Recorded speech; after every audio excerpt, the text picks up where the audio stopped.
Okay, I sat down and said, what am I talking about right now? I don't know. So, all right, I do know what I'm going to talk about. Today's video is going to be sort of, not completely, a what I eat in a day video. So many people have asked me how I eat. They've asked me for recipes. So I thought I would share today because I have also mentioned that I gained a little weight back because I had stopped weighing my food. Now, some people don't need to weigh their food and they'll say, just eat healthy. I do eat healthy, but sometimes I'm not really paying attention to the portion. And portion control is very important to be successful in your weight loss.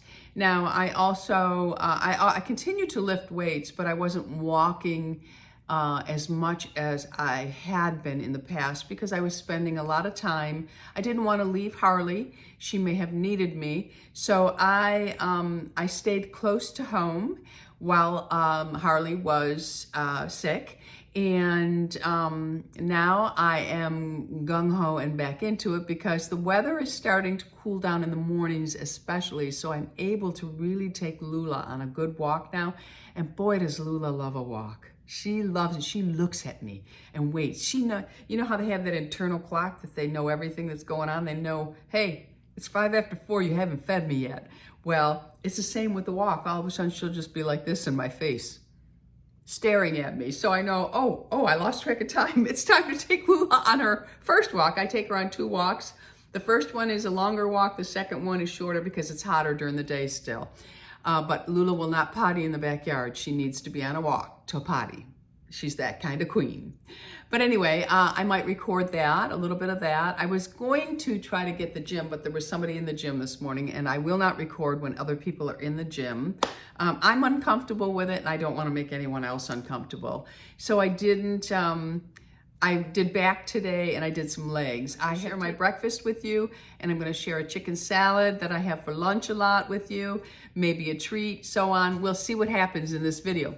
But I watch a few people that are experts in working out. They are not just somebody on the internet that we don't know anything about telling us what to do. They are experts. And one is Athlean X. He is actually a physical therapist and he trains people, and he has for 30 some odd years. He, I believe, is natural. So he's really... Anyway, I watch him because as he's aged, he's had to change the way he works out for anything that might be ailing him. And you know, I have sometimes a shoulder a tweak, sometimes your sciatica acts up, sometimes the knee acts up, sometimes the ankles act up, sometimes the whole body's gonna act up. So I refused to stop working out. I thought I have to find a way around this. So sometimes he gives little tips on how to, like for shoulders, I have to be careful of this shoulder. And you know, sometimes you just sit and you raise and that's not really proper form. So I'm learning proper form from him. And I also watch a woman, I don't know her name. I'd have to look it up and maybe link her Instagram. She doesn't have YouTube, but she's a professional bodybuilder. And I think she owns a gym and she trains people. And I think she's 50-ish. She's not a kid. She's 50-ish. I tend to lean towards people who are older because I know as a younger person, it was very easy for me to get in shape. As an older person, it is not so easy. So, and I want to make sure that when I'm doing it, I'm not going to hurt myself that will prevent me from ever doing it again. So proper form and just really learning for my body, and what's right for my body may not be right for your body. So, you know, you just take tips and then further research it and see if it's the right thing for you. And never, never try to start weights at the weight that I might be at unless you have been doing it for years, because it took me a long time. I started with 5 pounds just like everybody else, and I've now moved up to 25 pounds, for instance, for shoulder press. But eventually I'm going to try to do 30 pounds, but I don't know if I'll ever get there, but it's a goal. So I keep myself motivated in trying to, just get stronger and stronger and stronger. Notice I did not say thinner and thinner and thinner. I'm doing a pretty good job at keeping my body strong. So, what else did I, oh, yes, so gaining the weight, another thing that I had to do, and the orthopedic surgeon in Buffalo told me this because I have a torn meniscus in my left knee. He said it will never repair itself. It needs to be removed. And he told me this just as Harley was sick, and I thought, how can I possibly have knee surgery and have Harley who needs me? So I put that on the back burner, and he told me, I told him all the things I was doing, and he did tell me some exercises to do, and you know, instead of a full extension, he did say just go to a half. I need to try to build up my quads to strengthen my knee. So that's what I've been really focused on, but he also told me that I should not be wearing my weighted vest because that's putting weight on the knee.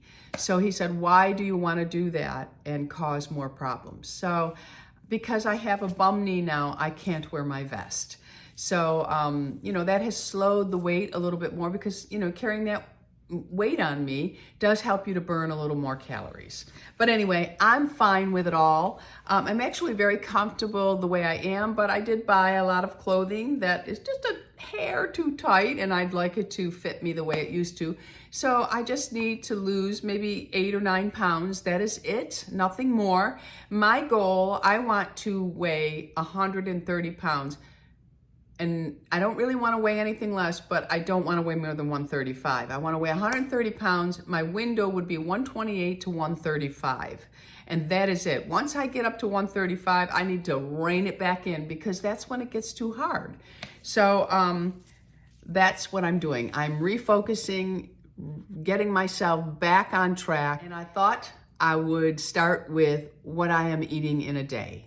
Okay, I'm taking in about just under 1,600 calories a day, and that is with my calorie deficit. I could eat up to 1,900 calories, but I'm eating less so that I can be in a calorie deficit, which in my mind, my heart, and my beliefs, maybe not yours, you must be in a calorie deficit to lose weight. I don't care how you eat. But most people that change their eating habits, cut out food groups, they are in a calorie deficit. And that is the way I believe. You are allowed to believe whatever you want, my friends. And to be honest with you, whatever works for you, that's all that matters, okay? So let's head on into the kitchen, and I'm gonna share what I ate for breakfast this morning. Okay, so for breakfast this morning, a yogurt bowl. I have fresh raspberries, frozen wild blueberries, frozen cherries, and these are all half portion sizes according to the package. And then I have a serving of Fage Greek yogurt, plain, and then I have half a container of a zero vanilla yogurt. I can't remember what brand it is, but it has no sugar in it, and it's very low. It only contributes 40 calories into my yogurt bowl. And then I have a half serving of almond butter. And then I also have 4 egg whites in a paper bowl. And I also have taken already, I take this as soon as I get up in the morning. And this is the Coconut Cult Probiotic Chocolate Yogurt. Love, love, love the chocolate. It's like a chocolate mousse to me. And I take a half serving of this, and it's just for gut health. And then I also drink a full bottle of water. This I take to the gym with me, and then whatever's left over I drink with my breakfast, and of course my supplements. And Louis is having pretty much the same thing, except for he's not having egg whites. He has a Royo bagel with cream cheese on it. And that's our breakfast this morning. Lulah. It's a beautiful day today. Look at that. Now you see that boat over there? This is a question I have. That boat has somebody that's water skiing off the back. I have seen gators in this water. Ain't no way you would get me out there. What do you want, Lulah? What? yeah, there's people that they do water skiing out here. They have those, they look like surfboards that they stand on. I don't know what it's called, but there are gators in that water. I mean, when I bring Lulah over to the water, I never, ever let them go to the edge of the water. They stay in the back because they love the sand. They love to romp around in it. And I'm always very, very careful. But that boat right over there, they are water skiing on that. Oh my goodness, that's too much. That's too much for me. I wanted to share that my orchids are blooming. I put them onto the tree. The ones that are blooming right now, they've been on here for 2 years now. The ones that aren't blooming, I just put them on in the spring. So I don't know when they'll bloom. If you're an orchid specialist, let me know. But that is the first bloom. And then I have this one over here that will be blooming soon. And I have this one over here that will be blooming soon. I'm so excited. And then I have those back there, and I have one on the back there. I can't believe it. I love it. It took me years to get this right.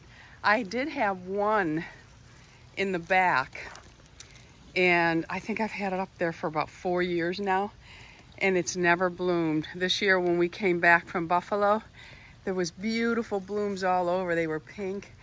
I forgot to record it for you, but look at her. She's doing so good. I can't wait. And then these I think are pink, and then the one over there I think is white and pink. I did all yellows, pinks, whites, and fuchsias over here. I don't know if I'll add one more, but I'm thinking of putting some in the crevices of those trees over there where the branches join the trunk. I'm thinking of putting some there, and maybe on the side here. I don't know. But just loving my girl. I just love her. And I love my other girl, Lulah. Lulah. Lulah. Say hi. It was a short walk today because it's a little warmer. Even though it's only 10 o'clock in the morning, it's a little warmer this morning. So I had to bring her back after about 15 minutes. That's it. Okay. Okay, so I thought while I'm over here, I'll show you. This is it's called a casita. But you can see I have one there that hasn't started to bloom yet.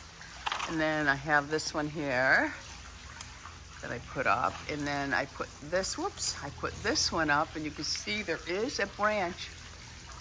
There is a stem growing, so that one will bloom this season. And then I have another one in here that I don't see anything coming out of that one yet.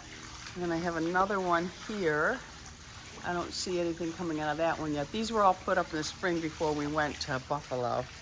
And then this one here, I put this up at the same time, but that one did sprout. And, oh no, that's not that one. That's this one that's gonna sprout. This one has not yet, but that one will. And then of course, they do come, the landscapers will come and thin this out. And if they don't do it, I do. Because I can't, well, this is what happens for one. We get all this mold that grows around these. And then I'm having these pots removed because they've never been able to get them to stop leaking. So I said to Lou, let's just take them off, fill the wall in, get it painted, get all this mold removed, get it painted, and then I'll just buy maybe some pots to sit on there that have nothing in them. I notice a lot of people do that, just ornamental pieces or something. Strong enough to withstand a hurricane, obviously. But I like to get this all cleared out. This is, you know, it covers up my beautiful orchids. What good is that? So anyway, that's my orchids I have for now. I do have, I think I have 1, 2, 3, 4 in the house that are just about ready to go on trees. But I think I might do those in the back of the house. I don't know. I love them. I'm going to be known as the orchid weirdo. Okay, see ya. We're in the kitchen, and I'm going to throw together, this is probably Lou's most favorite treat that I make for him. Lou has to do sugar-free, And we try to keep his diet super clean because he's borderline diabetic, and we don't want him to have to deal with all that stuff. So we do try to prevent that. Anyway, genetics plays a huge role in it, and his brother, his mother, they all had it. So we're just trying to do the best we can for him. So we are going to start with our wet ingredients first. And I'll just tell you what I'm using, and then I know in the comments I'm going to get, oh, I can't use this or I can't do that. Just substitute it with something that's equivalent that you can use, but I'll give you some ideas. And everything, the recipes will be below, and all of the products that I use, if I can find them online, I will link them for you. Okay, so let's get started. First, I'm going to start with my wet ingredients. I have 1 cup of peanut butter. This is the brand I am using, Nutso. You can use almond butter or peanut butter. You could probably even use cashew butter or any nut butter that you like. Just make sure that it has no added sugars. This is just nuts and seeds. And I get this at Costco. So I'm going to go ahead and put this in my big bowl here. What's nice about this is there is no cooking. There's no baking or cooking on the stove, nothing like that. There is a little bit, it's a little time consuming if you choose to roll it in balls, because you can roll it in balls, but I don't always do that. Okay, next up, I made a little mess here, but I'm going to add a 1/4 cup of maple syrup. And I do like to go in and scrape it all out just to make sure that I get everything. And you could use honey if you don't like maple syrup. I'm using Kirkland's pure maple syrup. None of that Mrs. Buttersworth or anything like that. That is not syrup. This is syrup. Okay, so a 1/4 cup of that, and you can double this batch if you want. Okay, so now I'm going to add just a little bit of vanilla bean. I like to add vanilla bean paste and a little bit of pure vanilla. If you know, you know. I love me some vanilla. And I just think it adds a nice flavor. So I'm just gonna put about a teaspoon of the paste and probably a 1/2 teaspoon of the liquid.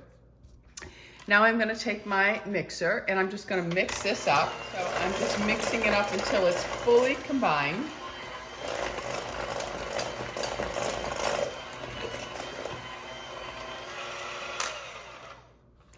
And that is what it will look like. Now I'm going to add a 1/4 cup of almond flour. And this is the almond flour I'm using. It's just the Kirkland brand. I put a 1/4 cup of that in there. And then now here you could add 1 cup of oatmeal flakes, but I like the quinoa puffs because it's just something different. It's crunchy. Now these were hard to find. I could only find them on Amazon. So I will link these below for you. I bought 3 large bags because Lou loves this treat. He loves it. So now that is it for the ingredients, except for a little bit of salt, which I'm just adding some Redmond's sea salt. And I put in, because there is no salt in my peanut butter, I don't have to worry about the salt. So I do just about, a 1/2 teaspoon of salt. A little bit more if you'd like, but it's a 1/2 teaspoon. Then I'm going to take my blender and I'm going to just mix these ingredients. And the mixture will get dry, which allows you to roll it into balls or to press it into a pan. I have done it both ways, depending on how much time I have. And you could also prepare this part and just, do the next part after. And so that is it for the ingredients. So simple. And again, you can use oatmeal in place of the quinoa. Choose the peanut butter you like. You can even try different flavors. Vanilla. You could maybe try maple syrup if you like, maple. Use almond if you like almond. Play around with these recipes. The most important thing is that you're using all natural peanut butter so that you're not adding sugar and bad seed oils in there. And then, now could you use regular flour? No. you have to use almond flour. You can't use regular flour, okay? All right, so that is it for this part. So let me just clean this up and I'll be right. So the next step is we're going to take our mixture, and you can either roll it into balls or you can just dump the whole thing in the pan, press it down. But if you're going to do that, you have to first melt your chocolate and pour it into this mix and stir it. And then you just press it into here and put it in the freezer.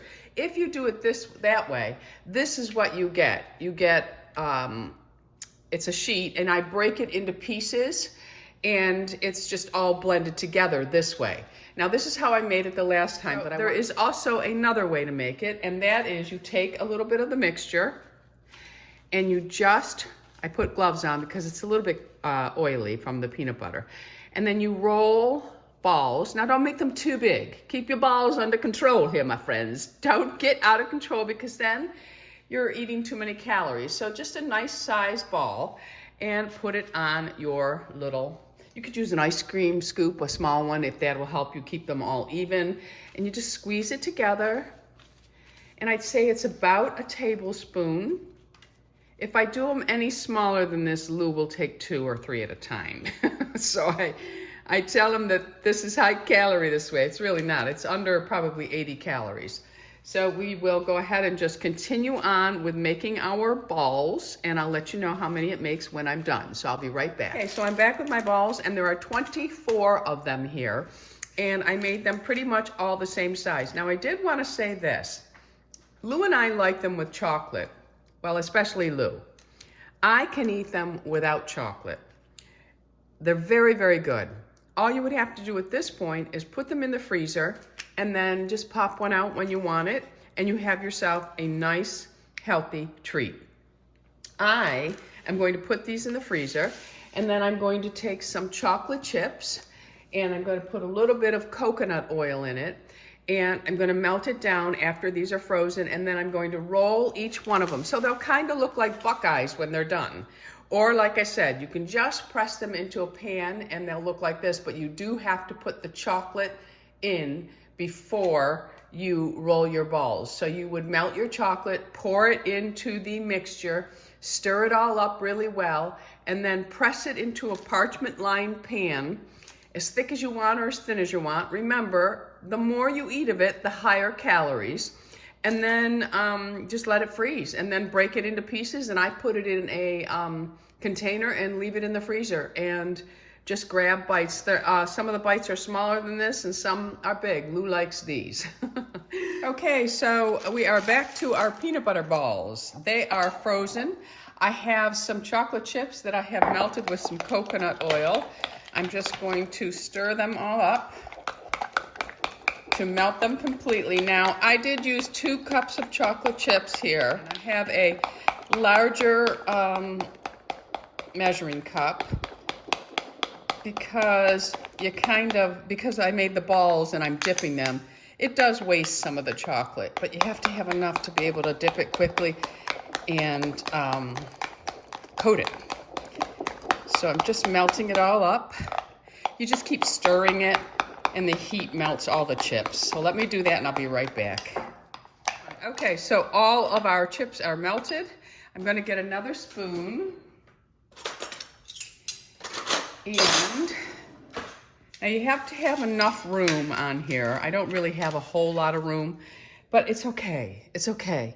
The balls are mine, so it doesn't matter, okay? How pretty they are. If you're making them for a party, you might wanna make them a little prettier. So I'm just gonna take one. I'm gonna dip it in the chocolate, make sure that it's fully coated, and then I just pick it up, let it slide onto here, try to get as much of the chocolate off, and put it back on the tray. And that's it. We're just gonna do that with all of them. So I dip it in, make sure that it's fully coated, and then try to get as much of the extra chocolate off as you can, and then put it right back on to your tray. And that is it, my friends. And then you just keep them in the freezer. I do. I prefer them frozen. Lou likes them frozen. You don't have to. You can just keep them in the refrigerator. They'll be easier to bite into because you could really break your jaw on it. So that choice is yours, okay? But that is all we do. We cover them, and then we put them back in the freezer.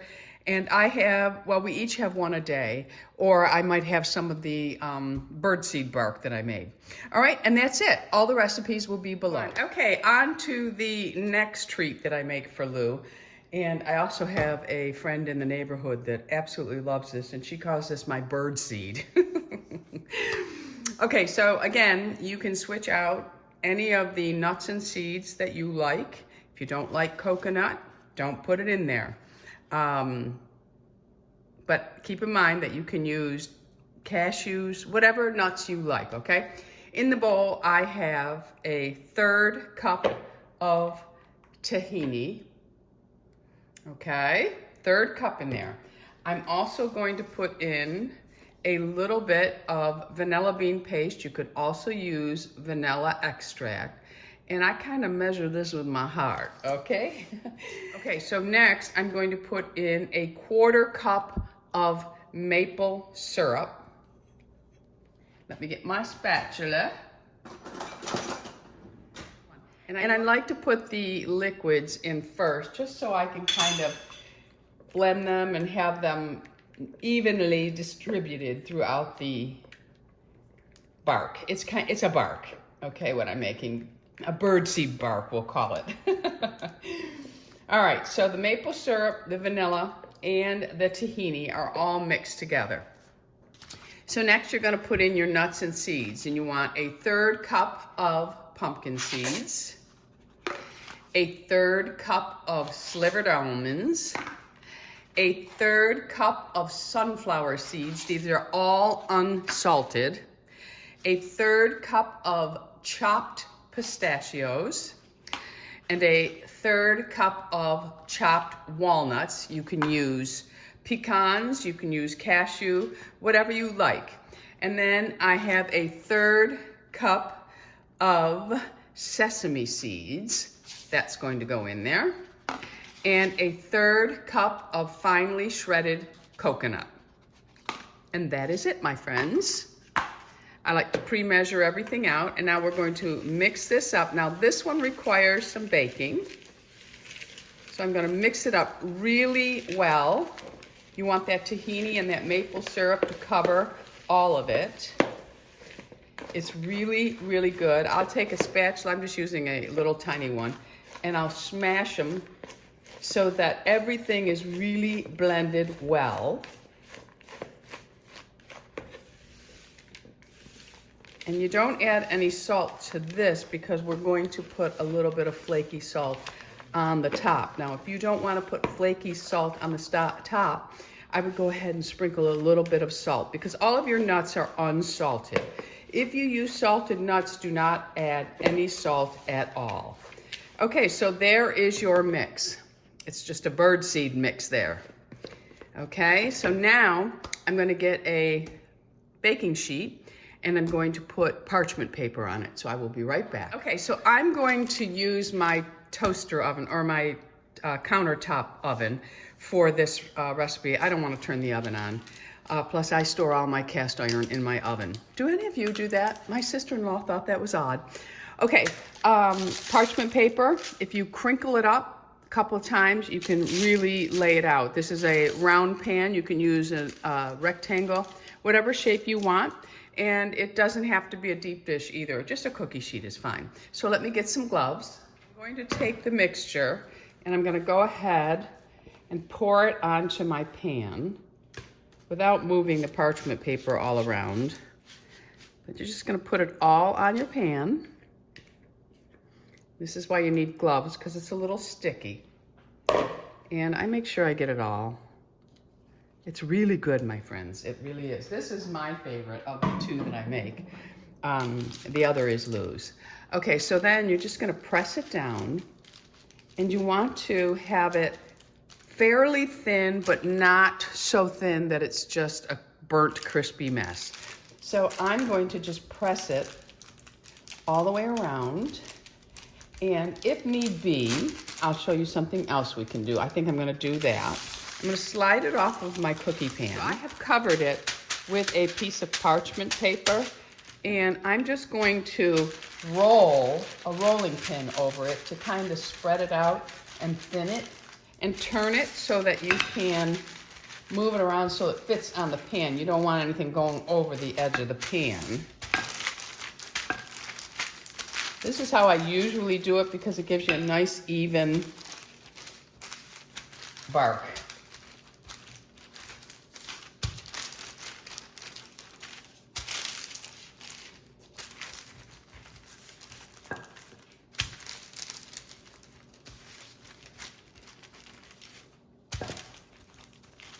You don't want it too thin on the edges because it'll burn. You'll get a little bit where it'll darken on the edges, but some people like it that cook that well, so it's up to you. Everybody's different.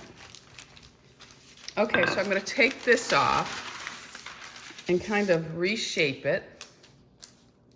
See, it's a little bit over the edge here, so I want to reshape that, so I'm gonna push that over here, so that I don't have so much hanging off the edge there.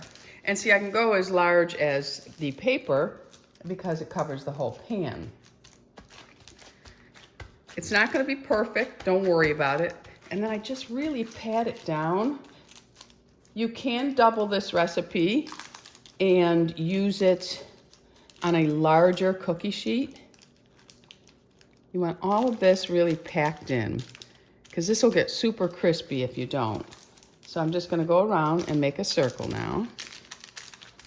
That's about as far as I'm going to be able to spread it. See, there's a little gap there. I just take some of it off and move it over and press it in. You're gonna break this apart anyway, so it doesn't have to be perfect. But I don't like my edges super crispy, so I do move them in just slightly and press them down. And you have a perfect bark. Perfectly round, so then put this back on if you'd like. Let's turn this over like this. And then just give it another quick roll out. I'm not really pressing down hard. And that is it. So we'll put it back on our pan. Okay, see, it covers the whole pan. And just make sure you don't want anything hanging off. I'm gonna push this in just a little bit. And then we'll bake this at 350 for about 15 minutes. If you're using a countertop or a toaster oven, you wanna really watch it. But in the oven, you want it to get golden brown and the edges will get just a little bit darker, but you don't want it to be undercooked because then it won't be crispy, but you don't want to overcook it. And all ovens are different, so pay attention to it the first time making so you know. Okay, so, but for me, it's about 15 minutes and I set it at 350 and then I will be back to show you how we finish up this delectable treat. Okay, so I have it in my countertop oven, set at 350, and it has about 13 minutes to go. Okay, so we will be back. It's out of the oven, and you can see that it's a nice golden brown all the way around. The edges get a little bit darker, but not too much. You really can't tell that it's done other than the color. Okay, so that is done. Now we need to let it cool completely. It cannot be warm because we're going to drizzle chocolate on top of it. So you want it nice and cool for that. Okay, we'll be back when it's nice and cool. Okay, so it is completely cooled now. So what I'm going to do is I'm going to take 1 cup of sugar-free chocolate chips, and I'm going to take about a ½ tablespoon of coconut oil, and I'm going to put them in the microwave and melt them. You can do this stovetop too. I just go and do it with the microwave, so I'll be right back. Okay, so chocolate is fully melted. So now what I'm going to do is I'm going to pour it into the center. And I'm just going to start working it out to the edges.